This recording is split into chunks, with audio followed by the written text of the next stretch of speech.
নমস্কাৰ মোৰ আন এটি ভিডিঅ' আপোনালোকক স্বাগতম জনাইছোঁ। আজি আমি আলোচনা কৰিম গখা উ বা জিচিডি বা HCF। ভিডিঅ'টো আৰম্ভ কৰাৰ আগতে মোৰ বন্ধুবৰ্গসকলক মই ধন্যবাদ জনাব বিচাৰিছোঁ, কিয়নো তেওঁলোকে মোক এখোজ আগবাঢ়ি যোৱাত যথেষ্ট সহায় কৰিছে। আশা কৰোঁ আগলৈও কৰিব।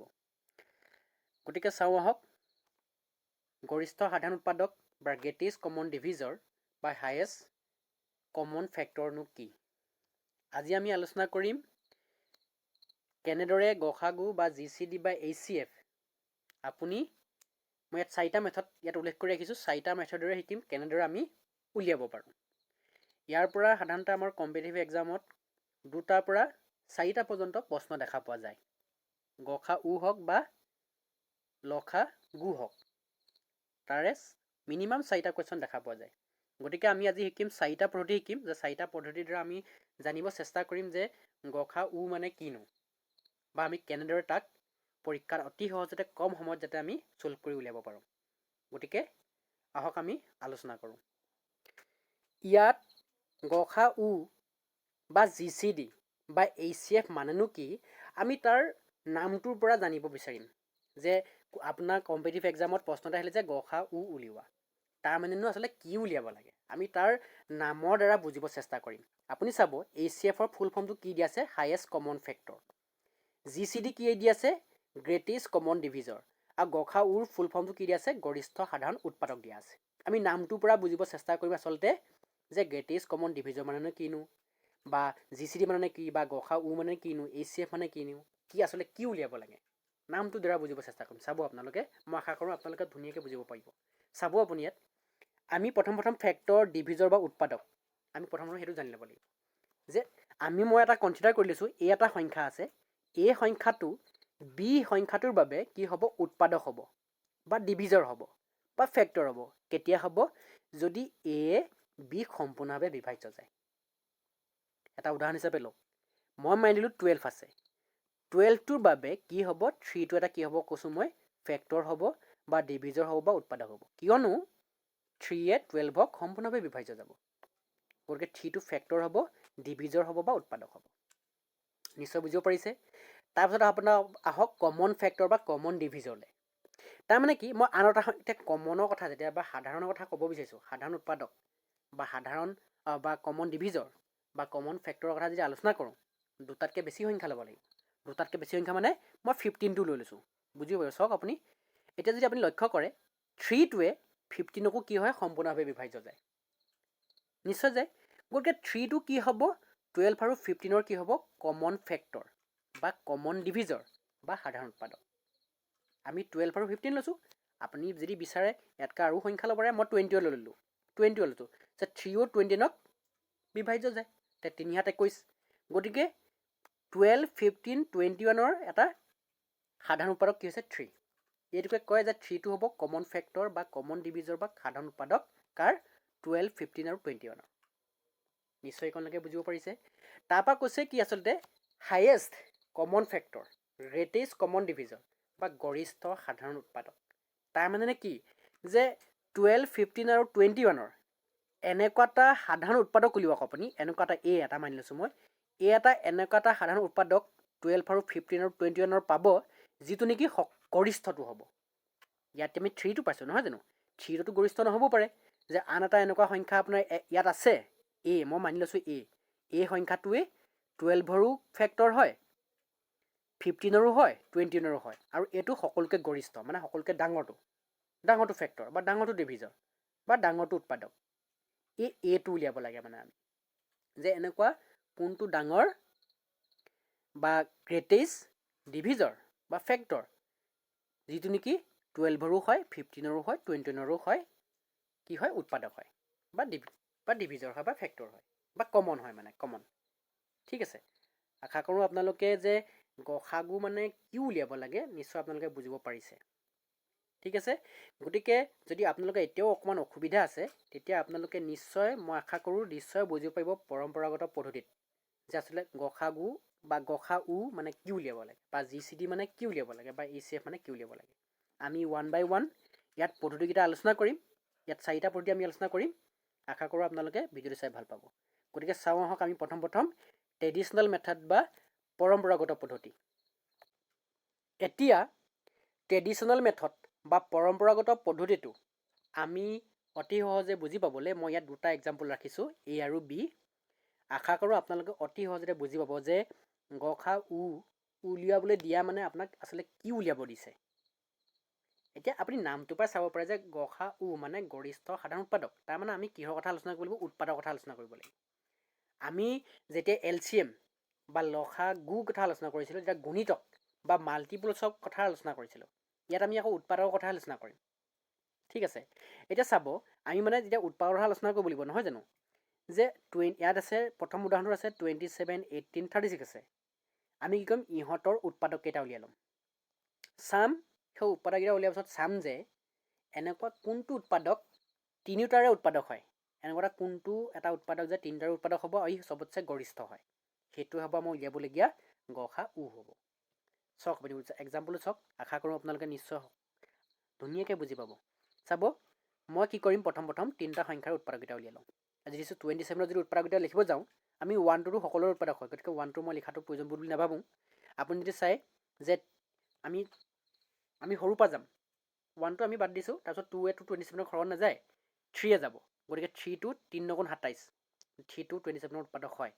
তাৰপিছত চাব আপুনি, তাৰপিছত 3 পিছত আপোনাৰ কোনে এখন যাব? ইয়াক আপোনাৰ ইয়াত যাব 9 যাব, নহয় জানো? কাৰণ 3 9 27। তাৰপিছত আৰু কিহে যাব? 27 যাব। আৰু এনেকুৱা আৰু কোনো নাই যে ইয়াৰ উৎপাদক এইকেইটা 1 3 9 27 হ'ব। যিটো নেকি উৎপাদক মানে কি কথা কৈ আছিলোঁ মই, যে মানে 27ক সম্পূৰ্ণভাৱে বিভাজ্য যোৱা সংখ্যা। 3 27ক সম্পূৰ্ণভাৱে বিভাজ্য যাব, 9 যাব আৰু 27 যাব। ঠিক আছে, এইকেইটা 27ৰ উৎপাদককেইটা পালোঁ। তাৰপৰা 18ৰ ক্ষেত্ৰত চাওঁ। 18ৰ ক্ষেত্ৰত 2 যাব, 2 9 18, 3 যাব, 3 18, তাৰপিছত কিহে যাব? আপোনাৰ 6 যাব, নহয় জানো? 6 যাব আৰু কিহে যাব? 9 যাব, 2 9 18, আৰু কিহে যাব? 18 যাব। তাৰপিছত চাওক 36ৰ 2 যাব, তাৰপিছত কিহে যাব? 2 ঠং 36, তাৰপিছত 3ও যায়, নহয় জানো? 3 বাং 36। তাৰপিছত চাব আপুনি 4ও যাব, 4 9 36, তাৰপৰা কিহে যাব? 6 6 36, 6 যাব, আৰু কিহে যাব? 4 9 36, 9 যাব, আৰু কিহে যাব? 12 যাব, আৰু কিহে যাব? 18 যাব, লাষ্ট 36 যাব। এতিয়া আমি কি কৰিলোঁ? ইয়াত আপুনি যদি চাই আমি কিহৰ উলিয়ালোঁ? 27, 18 আৰু 36ৰ গোটেইকেইটা উৎপাদক উলিয়াই ল'লোঁ। যে 27, 18ৰ যিকেইটা আমি উৎপাদক পাব পাৰোঁ সেই উৎপাদককেইটা উলিয়াই ল'লোঁ। এতিয়া চাম আমি কি যে সাধাৰণ। আমি চাম যে সাধাৰণ উৎপাদক আৰু যিটো নেকি গৰিষ্ঠ হ'ব লাগিব। আপুনি যদি চাই ইয়াত, প্ৰথম যদি চাই আমি গৰিষ্ঠ মানে তলৰ পৰা যাম আমি, কাৰণ ইয়াত যদি চাই 27ৰ গৰিষ্ঠ উৎপাদক কোনো 27, 18ৰ সাধাৰণতে 18ৰ আপোনাৰ গৰিষ্ঠ উৎপাদক কোনটো? 18, 36ৰ গৰিষ্ঠ উৎপাদক কি? 36 হয়, গতিকে তলৰ পৰা যাম আমি 36 যদি ইয়াত চাওঁ, 36টো বাকী 36ৰ উৎপাদক হয়, কিন্তু 36টো 18 বা 27ৰ নহয়, গতিকে এইটো নহ'ব নোৱাৰে। গতিকে 18টো যদি চাওঁ, 18টো 36ৰ উৎপাদক হয়, 18ৰো হয়, কিন্তু 27ৰ নহয়, উৎপাদক নহয়, গতিকে 18ও নহ'ব। তাৰপিছত যদি 12টো চাওঁ, 12টো আমাৰ ইয়াত আছে, বাকীকেইটাত 12 নাই। তেনেদৰে আপুনি যদি লক্ষ্য কৰে, আপুনি ইয়াত চাই যদি 12ৰ পিছত 9 আছে, 9টো কি হয়? 36ৰ উৎপাদক হয়, নহয় জানো? ঠিক একেদৰে 9টো 18ৰো উৎপাদক হয়, ঠিক একেদৰে 9টো কি হয়? 27ৰ উৎপাদক হয়। তাৰ মানে 9টোৱে হৈছে আমাৰ গৰিষ্ঠ হয়, সাধাৰণ হয়, মানে কমন উৎপাদক হয়, বা ফেক্টৰ বা ডিভিজৰ। আমি উলিয়াবলগীয়া GCD বা গসা উ যিটো গৰিষ্ঠ সাধাৰণ উৎপাদক বা HCF, সেইটোৱে হৈছে আমাৰ কি হ'ব? HCF কি হ'ব? ইয়াৰ কাৰণে 9। 9টোৱে হৈছে গৰিষ্ঠ সাধাৰণ উৎপাদক 27, 18 আৰু 36ৰ। আশা কৰোঁ আপোনালোকে বুজিব পাৰিছে। এই ট্ৰেডিশ্যনেল পদ্ধতিটোৰ দ্বাৰা বা পৰম্পৰাগত পদ্ধতিৰ দ্বাৰা আপুনি অতি সহজে বুজিব পাৰি যে আচলতে গসা উ মানে কি উলিয়াব কৈছে আপোনাক, মানে উৎপাদক কেতিয়া উলিয়াব কৈছে আৰু তাৰ গৰিষ্ঠটো উলিয়াব কৈছে, গৰিষ্ঠ উৎপাদক যিটো নেকি কমন হয়, সাধাৰণ হয়। আশা কৰোঁ বুজিব পাৰিছে। যদি এতিয়াও অকণ অসুবিধা আছে, আমি 2 নম্বৰ উদাহৰণটো চাম। কি কৰিম? আমি প্ৰথম উৎপাদক কেইটা উলিয়াই ল'ম। আমি যদি 8ৰ উৎপাদক চাওঁ, কি হ'ব পাৰে? 2 হ'ব, তাৰপিছত আপোনাৰ কি হ'ব 4 হ'ব আৰু কি হ'ব 8 হ'ব। তাৰপিছত 12ৰ ক্ষেত্ৰত যদি চাওঁ মই কি উৎপাদক হ'ব 2 হ'ব 3 হ'ব 4 হ'ব 6 হ'ব 12 হ'ব। 6ৰ ক্ষেত্ৰত যদি চাওঁ 2 হ'ব 3 হ'ব আৰু কি হ'ব 6 হ'ব। 4ৰ ক্ষেত্ৰত যদি চাওঁ আমি কি হ'ব 2 হ'ব 2 হ'ব 4 হ'ব। ঠিক আছে, আমি 8 12 6 আৰু 4ৰ উৎপাদক কেইটা উলিয়ালোঁ আৰু এইকেইটাৰ পৰা আমি চাম যে সাধাৰণ গৰিষ্ঠ উৎপাদকটো কোনটো। আমি যদি চাওঁ 12টো বাকীকেইটা উৎপাদক হ'ব নোৱাৰে। 6টো যদি চাওঁ 6টো আমাৰ 8টো যাওঁ 8টোৰ কাৰো হ'ব নোৱাৰে। এতিয়া আমি 6টো যদি চাওঁ 6টো হ'ব নোৱাৰিব কাৰণ 6 ইয়াৰ 12ৰ উৎপাদক হয় 6ৰ উৎপাদক হয় 8 আৰু 4ৰ নহয়। আমি যদি লক্ষ্য কৰোঁ যে 2 to 8ৰ উৎপাদক হয় 2 to ইয়াৰো হয় 6ৰো হয় 4ৰো হয় নহয় জানো। বাকীকেইটা যদি 2 পিছত 3 চাওঁ 3টো হ'ব 3 to 8 দুটাৰ উৎপাদক হয় বাকী দুটাৰ 8 আৰু 4ৰ নহয়। তাৰমানে আমি যদি লক্ষ্য কৰোঁ ইয়াত 2টোৱে হৈছে গৰিষ্ঠ সাধাৰণ উৎপাদক। এই চবচে গৰিষ্ঠ তাৰমানে ডাঙৰটো সাধাৰণ উৎপাদক যিটো নেকি সকলোৰে উৎপাদক হয়। তাৰ বাদে আপুনি চাব তাৰ বাদে আমি বেলেগ আপুনি উৎপাদক নাপাব যিটো নেকি কমন হয়। যদি 4টো চাই 4টো 8ৰ হয় কিন্তু 12ৰো হয় কিন্তু 6ৰ নহয়। 4ৰো হয় কিন্তু 6ৰ নহয় গতিকে 4টো হ'ব নোৱাৰিব। ঠিক আছে 8টো হ'ব নোৱাৰিব 8টো 8ৰ হয় বাকীকেইটাৰ নহয়। ঠিক আছে 6টো যদি চাই 12 আৰু 6ৰ হয় 4ৰ 8ৰ নহয়। তাৰমানে আমি চাওঁ যদি 2টোৱে হ'ব কমন বা সাধাৰণ উৎপাদক যিটো নেকি গৰিষ্ঠ হয়। ঠিক আছে, আশা কৰোঁ আপোনালোকে বুজিব পাৰিছে যে আমি পৰম্পৰাগত পদ্ধতিৰ দ্বাৰা কেনেদৰে এই দুটা এক্সাম্পলৰ গসা উ বা GCD উলিয়ালোঁ। গতিকে চাওঁ আহক দ্বিতীয় পদ্ধতিটো। ফেক্টৰাইজেশ্যন মেথড বা উৎপাদক বিশ্লেষণ পদ্ধতিটো আমি বুজি পাবলৈ মই দুটা উদাহৰণ ৰাখিছোঁ A আৰু B। যিহেতু মই একে দুটা উদাহৰণ ৰাখিছোঁ যিহেতু আমি এতিয়া বৰ্তমান কৰি আহিছোঁ আগতো মেথডত যিটো পৰম্পৰাগত মেথডত কৰি আহিছোঁ একে দুটা এক্সাম্পল ৰাখিছোঁ। গতিকে চাওঁ আহক। মই ফেক্টৰাইজেশ্যন মেথডটো বা উৎপাদক বিশ্লেষণ পদ্ধতি মই অলৰেডি LCM বা LCM উলিয়াওঁতে বা লসাগু উলিয়াওঁতে অলৰেডি মই আলোচনা কৰি আহিছোঁ। ইয়াতো একেই পদ্ধতি হয় কিন্তু ইয়াত যেনিবা যেতিয়া আমি ফাইনেল ৰিজাল্টটো উলিয়াবলৈ যাম তেনেকৈ তাত আমি LCM ফাইনেল ৰিজাল্টটো উলিয়াইছিলোঁ ইয়াত গসাগু উলিয়াম গসা উ উলিয়াম। যেতিয়া উলিয়াম ন তেতিয়া আমাৰ মানটো লোৱা মানে পদ্ধতি ইয়াত অলপ সলনি হ'ব কিন্তু প্ৰথম প্ৰচেছখিনি একেই হয়। গতিকে চাওঁ আহক এই দুটা এক্সাম্পল নিশ্চয় আপোনালোকে আশা কৰোঁ অতি সহজতে বুজি পাব। ঠিক আছে, আমি ইয়াত কি আছে 27 আছে নহয় জানো। কি কৰিম আমি এতিয়া উৎপাদক বিশ্লেষণত 27 আছে। 27ক আমি কি কৰিম যে সকলোতকৈ আপুনি চাব যে আপুনি সৰুৰ পৰা যাব। আপোনালোকে মই আগৰ ভিতৰতো কৈছোঁ যে আপুনি সদায় 2ৰ পৰা আৰম্ভ কৰিব। 2ৰ পৰা 2টোৱে নগ'লে আপুনি 3 পৰা আৰম্ভ কৰিব। ফটকৈ আপুনি 9ৰ পৰা আৰম্ভ ধৰক 27 9ৰ ডিভিজিবল হয় গতিকে 9ৰ পৰা আপুনি আৰম্ভ কৰি নিদিব। 9ৰটো বিভাজ্য হয় 27 গতিকে 9ৰ পৰা আৰম্ভ কৰি নিদিব। এটা সৰুৰ পৰা চাব প্ৰথমতে 2 চাব 2ৱে ডিভিজিবল হয়নে চাই ল'ব যে 2ৱে নহয় গতিকে 3লৈ আহক। তাৰপিছত এতিয়া 3টো হয় গতিকে এই ফেক্টৰাইজেশ্যন মেথডক আচলতে প্ৰাইম ফেক্টৰাইজেশ্যন মেথড বুলি কোৱা হয় মানে মৌলিক উৎপাদক বিশ্লেষণ পদ্ধতি বুলিও কোৱা হয়। তাৰমানে কি আচলতে মৌলিক সংখ্যা মানে বিভাজ্য কৰিবলৈ যায় সাধাৰণতে ইয়াৰ ক্ষেত্ৰত। এতিয়া চাব আপুনি 3 আনিলোঁ 3 আনিলোঁ 2 নাযায় গতিকে 3 দিলোঁ। 3 কৰিলে কিমান আহিব 9 আহিব নহয় জানো। 9ক আমি যদি দিওঁ 3 আহিব। যেতিয়ালৈকে 1 নাহিব আপুনি দি থাকক। ইয়াত 1 আহিলে গতিকে আমি পালোঁ কি ইয়াত পালোঁ 3 to the power 3। 27ক কি পালোঁ 3 to the power 3। তাৰপৰা 18ৰ ক্ষেত্ৰত চাওক 18ৰ ক্ষেত্ৰত যদি চাওঁ আমি প্ৰথমে 2ৱে যাব 9 আহিব। তাৰপিছত আপুনি 2টো যাবই গতিকে 2ৱে দিলোঁ তাৰপিছত 9 আহিলে 9ক 2ৱে নাযায় 3য়ে দিম 3 3 9 আহিব। তাৰপৰা 3 1 আহিব। যেতিয়ালৈকে 1 নাহিব আপুনি কৰি থাকিব। ইয়াৰ ক্ষেত্ৰত পালোঁ কি 2 into 3 স্কুৱেৰ আহিলে।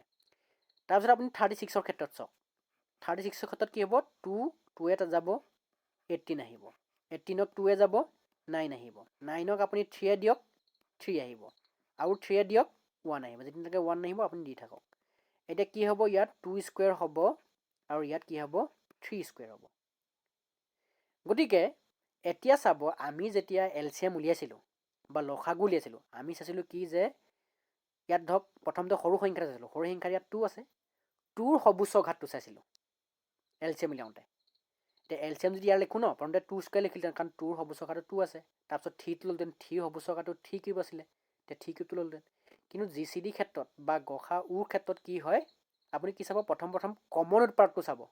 কমন উৎপাদক কোনটো আছে ইয়াত কাৰণ এইবোৰ উৎপাদক নহয় জানো। ইয়াত 3 কেইটা উৎপাদক হয় ইয়াত 2 3 3 আহিছে ন, ইয়াত 2 আৰু 3 ইয়াৰ উৎপাদক হয়, এনেকৈ 2 ইয়াত 2 ইয়াত 3 3 কেইটা উৎপাদক হয়।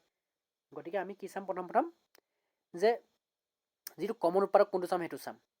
এতিয়া চাব আপুনি যদি প্ৰথম সৰু উৎপাদকটো চাওক 2 আছে, ইয়াত 2 স্কোৱাৰ আছে, ইয়াত 2 আছে, ইয়াত 2 নাই। গতিকে 2টো ইয়াৰ সাধাৰণ এই 27 18 36ৰ কি নহয় সাধাৰণ উৎপাদক হ'ব নোৱাৰিব। সাধাৰণ উৎপাদক হ'বলৈ কি হ'ব লাগিব, এই তিনিটাৰ গোটেই তিনিটাৰো উৎপাদক হ'ব লাগিব। 2টো 18 আৰু 36ৰ উৎপাদক হয়, লেকিন কিন্তু 27ৰ নহয়। গতিকে আমি কি কৰিম, তাৰপিছত 3টো লৈ আহিম। এতিয়া 3টো চাব, 3টো ইয়াৰ উৎপাদক হয়, ইয়াৰো হয়, ইয়াৰো হয়।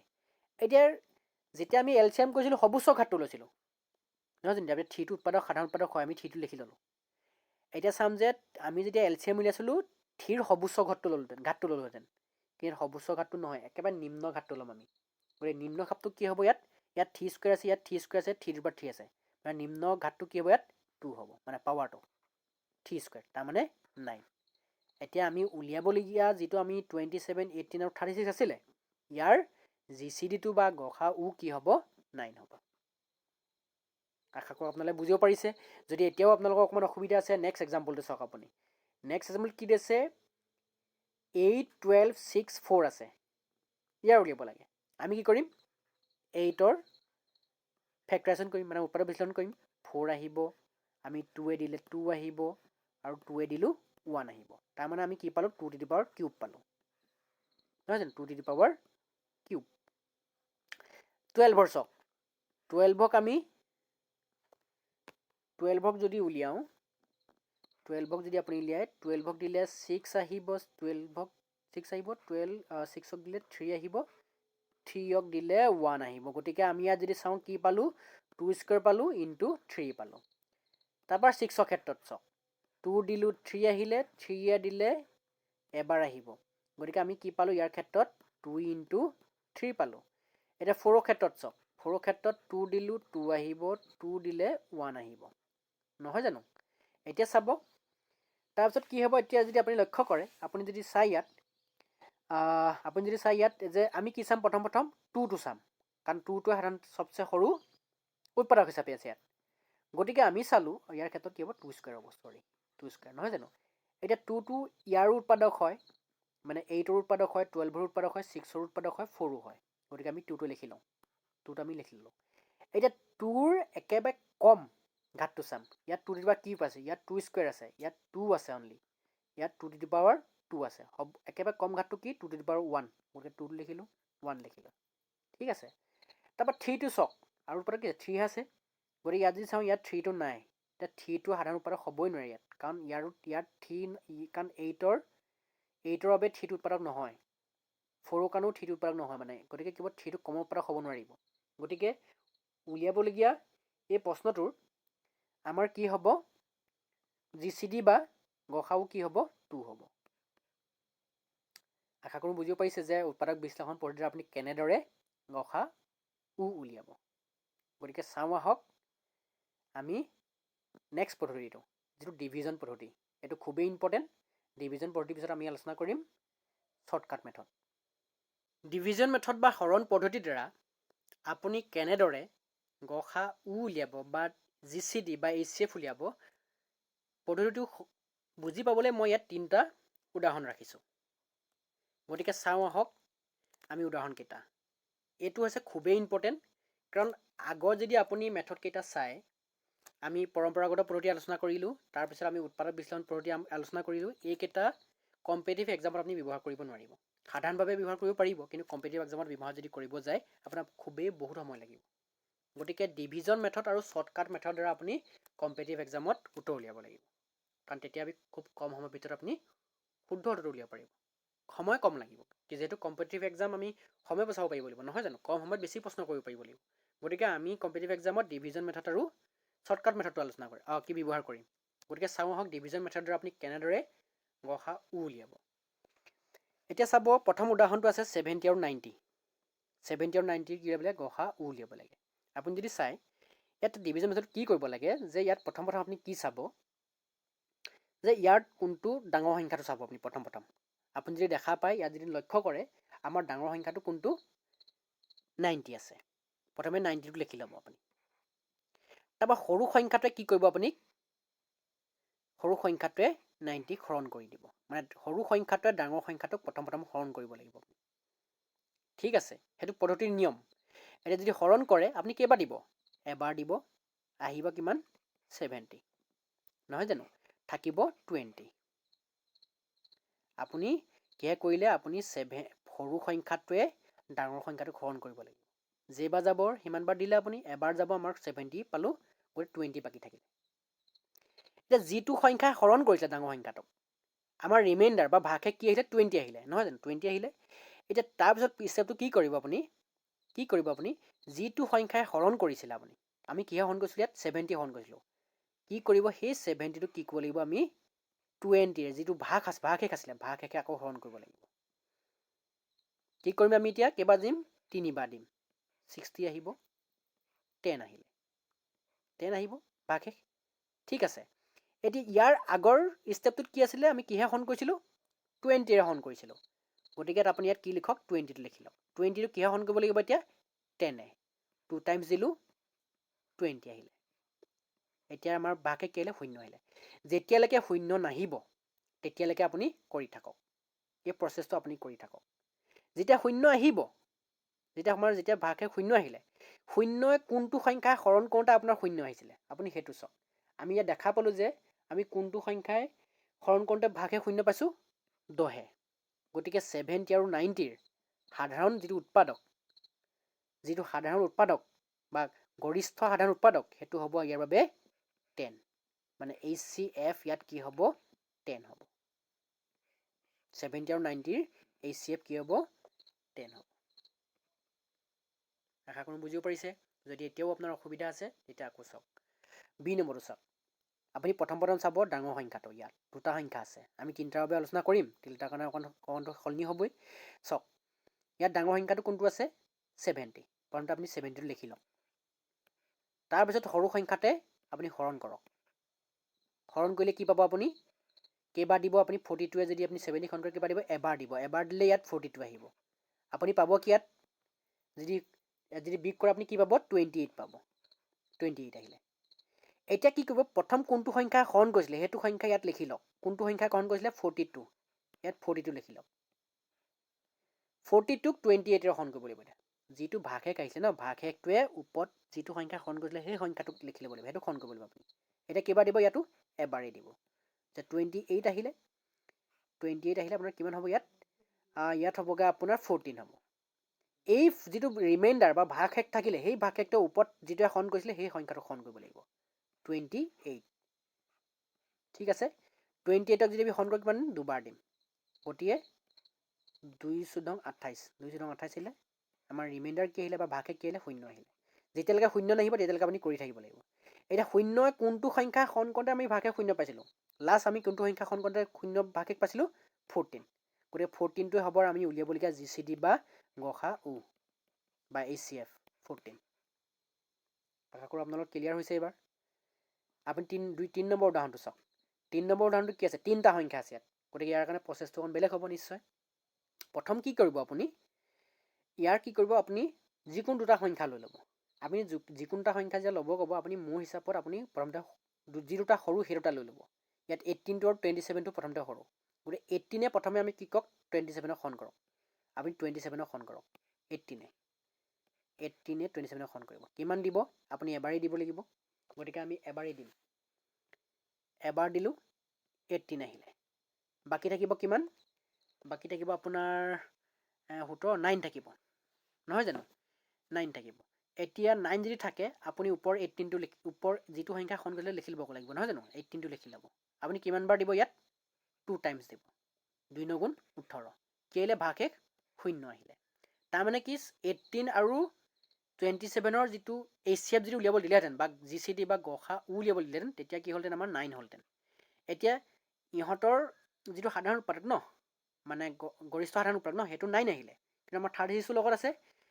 যেতিয়া আমি পালোঁগৈ 0 পালোঁ নহয় জানো কোনটো সংখ্যা হৰণ কৰোঁতে আমি 0 পাইছিলোঁ 9 গতিকে এই 9টোৱে আপুনি কি কৰিব লাগিব বাকী আকৌ 36ক হৰণ কৰিব লাগিব কি কৰিব 36ক আকৌ আপুনি 9 হৰণ কৰিব লাগিব এতিয়া 9 হৰণ কৰক 9 হৰণ কৰিলে কিমান দিব আমি 4 বাৰ দিম 4 × 36 4 × 36 কেতিয়া পালোঁ আমি ভাগশেষ 0 পালোঁ। তাৰমানে ভাগশেষটো আমি এবাৰ কৰোঁতে পালোঁ নহয় জানো। তাৰমানে কি হ'ব কোনটো সংখ্যা কৰোঁতে আমি 0 পালোঁগৈ ভাগশেষ 9টোৱে। গতিকে আমি যদি কওঁ 27, 18 আৰু 36ৰ যিটো আমাৰ গসাউ হ'ব সেইটো কি হ'ব আমাৰ বাবে 9 হ'ব। আশা কৰোঁ বুজিব পাৰিছে। যদি 4টা আহিলহেঁতেন ন, ইয়াত যদি আৰু এটা সংখ্যা আহিলহেঁতেন, ধৰক আৰু এটা সংখ্যা আহিলহেঁতেন মানে 42 আহিলহেঁতেন, তেতিয়া আপুনি আকৌ এই 9এ 42 খন কৰিবলগীয়া হ'লহেঁতেন। যিমান সংখ্যা হওক আপুনি এনেদৰে প্ৰচেছটো কৰি গৈ থাকিব। আশা কৰোঁ আপোনালোকে পাৰিব এই পদ্ধতিটো ব্যৱহাৰ কৰিব। আৰু এইটো খুবেই ইম্পৰ্টেণ্ট, যিহেতু আমি কম্পিটিটিভ এক্সামত ডিভিজন মেথডটো ব্যৱহাৰ কৰিম বিশেষভাৱে, আৰু শ্বৰ্টকাট মেথডটো। কেতিয়াবা শ্বৰ্টকাট মেথডটো আপুনি কৰিব নোৱাৰিব পাৰে, তেতিয়া আমি ডিভিজন মেথডটো ব্যৱহাৰ কৰিব লাগিব। গতিকে চাওঁ আহক শ্বৰ্টকাট মেথডটো। শ্বৰ্টকাট মেথড বা চমু পদ্ধতিটো অতি সহজে বুজি পাবলৈ মই 4টা উদাহৰণ ৰাখিছোঁ। এটা এটাকৈ মই আলোচনা কৰিম, আশা কৰোঁ আপোনালোকে বুজি পাব। আৰু এইটো খুবেই ইম্পৰ্টেণ্ট, যিহেতু আমি কম্পিটিটিভ এক্সামত চমু পদ্ধতিটো ব্যৱহাৰ কৰিব চেষ্টা কৰিম। গতিকে চাওঁ আহক। এতিয়া প্ৰথম উদাহৰণটোত কি দিয়া আছে, 8, 12, 6 আৰু 4 দিয়া আছে। কৈছে যে ইয়াৰ GCD2 বা HCF কি বা গসাউ কি। এতিয়া চাব, এতিয়া যদি আপুনি লক্ষ্য কৰে যে গৰিষ্ঠ সাধাৰণ উৎপাদক, তাৰমানে আমি উৎপাদকৰ কথা আলোচনা কৰিব বিচাৰোঁ। গতিকে আপুনি যদি চায় ইয়াত যদি আটাইতকৈ সৰু সংখ্যাটো কি বাৰু 4 হয়। গতিকে 4ৰ উৎপাদককেইটা কি কি, 4ৰ উৎপাদক যদি চাই আপুনি কি হ'ব, 4 হ'ব, 2 হ'ব, 1 হ'ব। গতিকে তাৰমানে কি, ইহঁতৰ যদি সাধাৰণ উৎপাদকৰ কথা আলোচনা কৰিব বিচাৰোঁ, সাধাৰণ উৎপাদকটো 4তকৈ বেছি হ'ব নোৱাৰিব। কাৰণ ইয়াত উত্তৰটো এনেকুৱা এটা নাম্বাৰ আহিব যিটো নেকি সকলোৰ উৎপাদক হ'ব লাগিব, নহয় জানো। গতিকে সকলো উৎপাদক হ'ব যদি কওঁ, মানে আমাৰ আটাইতকৈ সৰু সংখ্যাটো 4 আছে। গতিকে ইয়াৰ ক্ষেত্ৰত যিটো সাধাৰণ উৎপাদক আহিব এই গোটেই 4টা সংখ্যাৰ ক্ষেত্ৰত, গোটেই 4তকৈ বেছি হ'ব নোৱাৰিব, তাতকৈ ডাঙৰ হ'ব নোৱাৰিব। গতিকে আমাৰ কি হ'ব পাৰে যে 4টো ইহঁতৰ আমি উলিয়াবলগীয়া GCD2 বা গসাউ হ'ব পাৰে। গতিকে প্ৰথম চেক কৰিম যে 4টো ইহঁতৰ গসাউ হয় নেকি।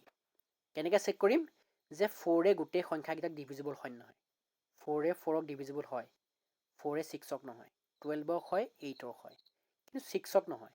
তাৰমানে কি, 4টো আমাৰ গসাউ হ'ব নোৱাৰে, 4টো আমাৰ হ'ব নোৱাৰিব। তাৰপিছত চাম 4ৰ ছেকেণ্ড হায়েষ্ট উৎপাদক, 4ৰ যি ছেকেণ্ড হায়েষ্ট উৎপাদক, দ্বিতীয়টো উৎপাদক চাওঁ, তাৰ ডাঙৰ চবচে ডাঙৰ, তাৰ 4ৰ আটাইতকৈ ডাঙৰ উৎপাদক যদি চাওঁ, ছেকেণ্ড হায়েষ্ট মানে দ্বিতীয় ডাঙৰ উৎপাদক যদি চাওঁ, সেইটো 2 হয়। গতিকে চাম যে 2এ গোটেই সংখ্যাকেইটাত ডিভিজিবল হয় নহয়। 2এ 4ক ডিভিজিবল হয়, 6ক হয়, 12ক হয়, 8কো হয়। গতিকে আমাৰ বাবে কি হ'ব, 2টোৱে হ'ব আমাৰ উলিয়াবলগীয়া গসাউ। আশা কৰোঁ বুজিব পাৰিছে আপোনালোকে। আপুনি বিটো চাওক, যদি আপোনাৰ এতিয়াও অকণমান অসুবিধা আছে বিটো চাওক। আপুনি প্ৰথম কি ক'ব, এই 3টা সংখ্যা দিয়া আছে নহয় জানো, ইয়াত আটাইতকৈ সৰুটো চাই ল'ব। সৰুটো কিটো 18। 18তকৈ আমি উলিয়াবলগীয়া গসাউটো 18তকৈ ডাঙৰ হ'ব নোৱাৰিব, কাৰণ আমি সাধাৰণ উৎপাদকৰ কথা আলোচনা কৰিম। চবচে ডাঙৰ সাধাৰণ উৎপাদকটো হ'ব পাৰিব 18হে, তাতকৈও ডাঙৰ হ'বগৈ নোৱাৰিব। কিন্তু 18টো হয় নহয় আমি চাম এতিয়া। 18এ 36ক ডিভিজিবল হয়, মানে 18টো 18ৰ উৎপাদক হয়, 36ৰ উৎপাদক হয়। কিন্তু 18এ যদি 27ক হৰণ কৰিব যাওঁ হৰণ নাযায়, তাৰমানে 18টো 27ৰ উৎপাদক হ'ব নোৱাৰিব। তাৰমানে 18টো আমাৰ এই 3টা সংখ্যাৰ উৎপাদক, সাধাৰণ উৎপাদক নহয়। গতিকে 18টো আমাৰ হ'ব নোৱাৰিব, 18 পূৰণ ফল, আমি কাটি দিলোঁ 18টোক। তাৰপিছত চাম আমি 18ৰ হায়েষ্ট ছেকেণ্ড হায়েষ্ট উৎপাদক, 18ৰ ছেকেণ্ড হায়েষ্ট উৎপাদকটো কি 9। গতিকে 9এ আমি চাম যে গোটেইকেইটা হৰণ হয় নহয়, মানে বিভাজ্য হয় নহয়। 9এ 36ক যায়, 18কো যাব, 27কো যাব। গতিকে আমি উলিয়াবলগীয়া গসাউটো কি হ'ব 9। আশা কৰোঁ এতিয়াও আপোনালোকে বুজিব পাৰিছে। যদি এতিয়াও অকণমান অসুবিধা আছে চি নম্বৰটো চাওক। আমি কি কৰিম, প্ৰথম সৰু সংখ্যাটো চাম, 24। 24টো সকলোতকৈ ইয়াত সৰু, মানে আমি উলিয়াবলগীয়া গসাউটো 24তকৈ ডাঙৰ হ'ব নোৱাৰিব। ঠিক আছে, প্ৰথমতে আমাৰ সেই ৰেষ্ট্ৰিকশ্যনটো আহিলে। এতিয়া 24টো সাধাৰণ উৎপাদক শূন্য চাম। গতিকে 24এ 42 হৰণ নাযায়, 30কো হৰণ নাযায়, তাৰমানে 24টো আমাৰ হ'ব নোৱাৰিব। কি হ'ব নোৱাৰিব, গসাউ হ'ব নোৱাৰিব, কাৰণ এইটো সাধাৰণ উৎপাদক নহয় 24টো। তাৰপিছত আমি 24টোক কি কৰিম, আমি তাৰ ছেকেণ্ড হায়েষ্ট, 24ৰ ছেকেণ্ড হায়েষ্ট উৎপাদকটো কি 12, নহয় জানো। 12হে 24ক যাব, 48ক নাযায়, 30কো নাযায়। গতিকে 12টো আমাৰ হ'ব নোৱাৰিব। তাৰপিছত চাম 12ৰ ছেকেণ্ড হায়েষ্ট উৎপাদকটো কি হয় 6 ধৰক 12ৰ উৎপাদকটো 3 4ও হয় কিন্তু সবচে ডাঙৰ উৎপাদকটো কি 12ৰ 6 হয় বা 12 হয় কিন্তু 12ৰ ছেকেণ্ড হায়েষ্টটো চাব কৈছোঁ 12ৰ কাৰণে উৎপাদক কি 12 হয় তাৰপিছত 6 হয় গতিকে ছেকেণ্ড হায়েষ্ট বুলি কৈছোঁ নহয় জানো মানে 6টো ল'ম আমি এতিয়া 6এ কাক যায় 24ক যাব 6এ 42কো যাব 6এ 32কো হৰণ যাব মানে বিভাজ্য যাব গতিকে আমি উলিয়াবলগীয়া গসাউটো কি হ'ব 6 হ'ব আশা কৰোঁ আপোনালোকে বুজি পাৰিছে এইবাৰ 3 নম্বৰটো চাওক আমি কি কৈছোঁ প্ৰথম আপুনি আটাইতকৈ সৰুটো উলিয়াই লওক সৰুটো ইয়াত থকা সৰু সংখ্যাটো কি 15 15এ যদি আপুনি হৰণ কৰে 21ক হৰণ নাযায় 36কো হৰণ নাযায় নহয় জানো তাৰপিছত আমি এতিয়া 15ৰ ছেকেণ্ড হায়েষ্ট যদি চাওঁ আমি 15ৰ ছেকেণ্ড হায়েষ্ট উৎপাদকটো কি ডেফিনেটলি 5টো হৈছে 15ৰ ছেকেণ্ড হায়েষ্ট ফেক্টৰ বা উৎপাদক এতিয়া 5এ 15ক যাব 36কো নাযায় 21কো নাযায় এতিয়া 15ৰ থাৰ্ড হায়েষ্ট 15ৰ উৎপাদক 15 5 হয় আৰু কোন হ'ব পাৰে 3 হ'ব পাৰে গতিকে তাৰপিছত 3টো আহিব 3 কাৰণে চেক কৰিম 3টোৱে 36ক হৰণ যায় 15কো যায় 21কো হৰণ যায় তাৰমানে আমি উলিয়াবলগীয়া গসাউটো কি হ'ব 3 হ'ব ঠিক আছে আশা কৰোঁ আপোনালোকে বুজিব পাৰিছে গসাগু আমি কেনেদৰে উলিয়াম কাৰণ আমাৰ এনেকুৱা ধৰণৰ পৰীক্ষাত আমাৰ দুটা পৰা 4টা ভিতৰত দেখা পোৱা যায় LCM বা HCF উলিয়াবলৈ বা GCD উলিয়াবলৈ গতিকে আশা কৰোঁ আমি যি 4টা ইয়াত পদ্ধতি আলোচনা কৰিলোঁ আপোনালোকে বুজিব পাৰিছে বুলি মই ভাবিছোঁ যদি ভিডিঅ'টো চাই আপোনালোকে যদি ফলপ্ৰসূ হৈছে বুলি ভাবিছে তেতিয়া আপোনালোকে ভিডিঅ'টো লাইক কৰিব চেনেলটো যদি নতুনকৈ আছে ছাবস্ক্ৰাইব কৰিব আৰু লগৰ বন্ধু বান্ধৱৰ সৈতে শ্বেয়াৰ কৰি দিব ধন্যবাদ